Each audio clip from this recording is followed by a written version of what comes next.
Just like any civilized nation, my country, Canada, has some strict rules, regulations, and most importantly, laws that all Canadians have to follow. But I just want to say, who the hell is making these laws and who are they even for? For example, in BC, it is illegal to kill a Sasquatch. Oh, darn, me and my buddies are just gonna go out this weekend and just kill some sash. You know, cook them up, put them on the mantle. Maybe even invite the whole town over, have a huge barbecue with all the sash that we're gonna freaking kill this weekend. BC, what the hell are you talking about? No one is going out and putting these things in extinction.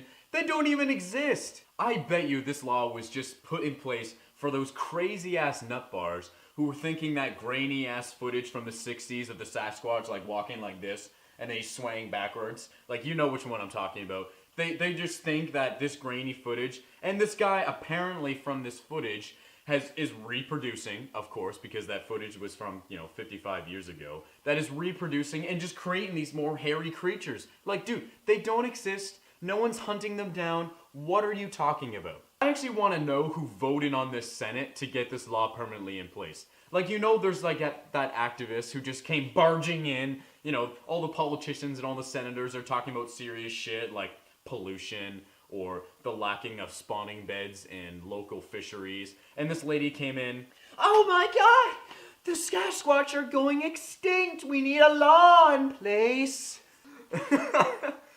I swear to God, there's literally an activist for everything. Like, you could step on an ant, and there'd be like, "I'm an ant activist, all right? And I care about ant lives.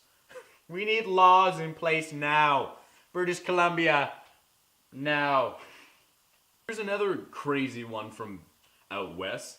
In Vancouver, it was illegal to sell a stove on a Wednesday from 1947 to 1986. Why so specific with the dates? What is going on?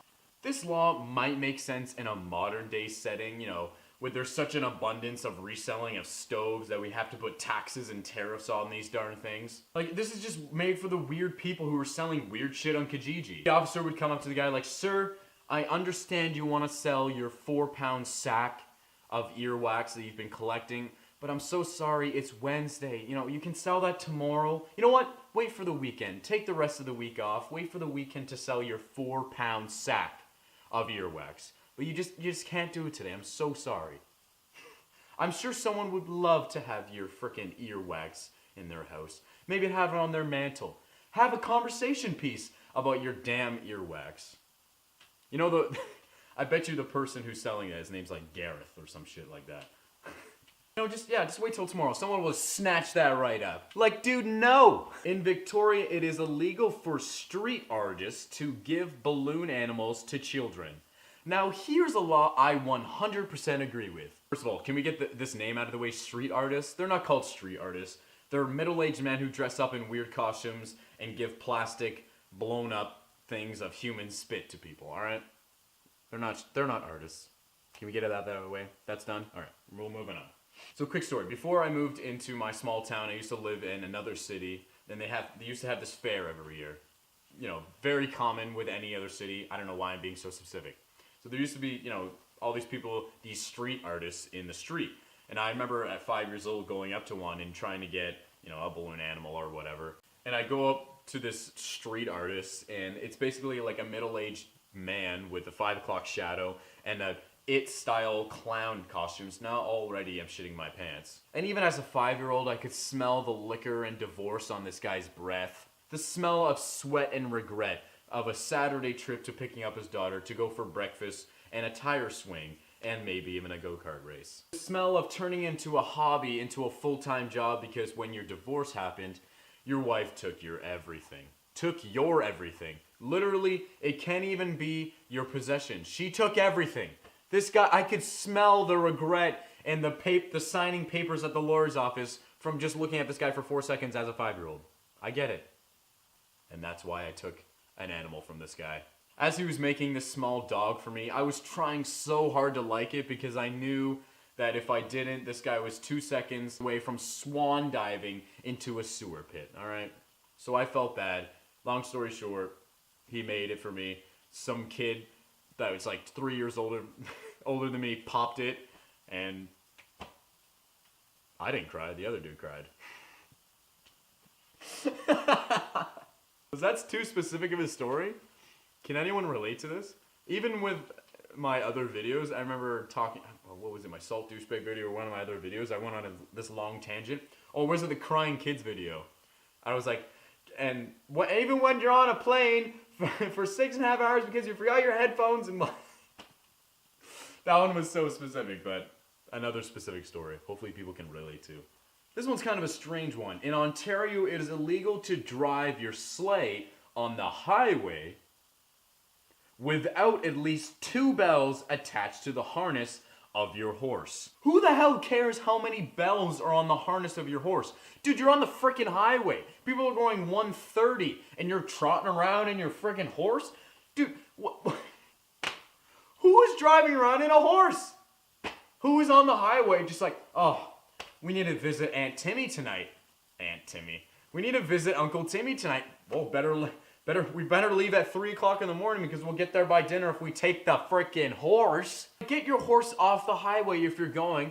Some Hyundai is gonna freaking make you into a horse sandwich when he hits you at going 160 in the left lane. On the real though, imagine that's what you went to jail for. Like your cellmate is some big burly guy who's probably killed 40 orphans and he burned down the orphanage and killed 40 orphans, and he asks you, "What are you in here for?" And you just have to muster up the courage to say, "I didn't have 2 sleigh bells on my horse on the highway." And then he beats the shit out of you. You could be arrested if you drag a dead horse downtown in Toronto's Yonge Street on Saturdays. Holy hell, another freaking horse one? On the real though, I love how they said, I mean, you could get arrested. I mean, there's no guarantee, but I just love the wording of this. I mean, like, you could. I mean, you try it. Maybe only drag your horse once or twice on Sundays, but I mean, 3 times is kind of pushing it. You might get arrested. Not that you have the option if you could or you would. You might get arrested if you drag your horse 3 times on a Sunday downtown Toronto on Yonge Street. I mean, it's just like an iffy statement. You know, there's taxis going by. You know, you're dragging your 50-pound, 300-pound freaking horse. How much does horses weigh? I don't even know. Your 300-pound horse down on Yonge Street. For those of you who don't know, Yonge Street is like the most popular street that everyone goes by down in Toronto. If someone is dragging a horse, this has to be in like the 1860s. Like no one is I love all these laws. These are literally made for people in the 1990s. Like what is going on? No one's dragging their horse. No one's putting their horse on the freaking highway. Let's get real. Oh my gosh, I'm done. I'm done with these freaking Canadian laws. I'm out of here. Thank you guys so much for watching. Please subscribe. I post new videos every Saturday. And just a side note, this video was inspired by Joe Santagato. Absolutely amazing comedian. Please check him out. He's a huge inspiration to me. So then again, thank you guys so much for watching, and we'll see you in the next video. Who the hell cares how many freaking what? I can just imagine a cop coming up to someone who's who's waiting by the bus stop, trying to sell something, their plates, or, those weird plates that at your grandma's house that have, like, pictures of, like, landscapes and barns on them, That guy's selling that on the corner, and, an officer comes up to him and he's like, "Sir, but this is 30 years ago. These laws are made for people who are selling weird shit on, like, Kijiji." So just as a quick side note, I did bring up in that video that weird people who buy stuff on Kijiji. I actually could make that into another series of videos. I think that would be kind of interesting. So please let me know if you guys actually like this video, and I'll definitely do more, because on my podcast that I did with my friend Chris, like, so long ago, I wouldn't even really call it a podcast anymore. It's just a long conversation. We were talking about these weird Canadian laws, and I just came up with this video as I was gonna put this on my new channel, right? And I thought that would be kind of a cool series. So let me know if you guys like these videos, and let me know if you guys would be interested in these Kijiji videos. For those of you who don't know, Kijiji is like eBay, but just for in Canada and mostly Ontario, I would say. So yeah, thanks again for watching, and we'll see you in the next video.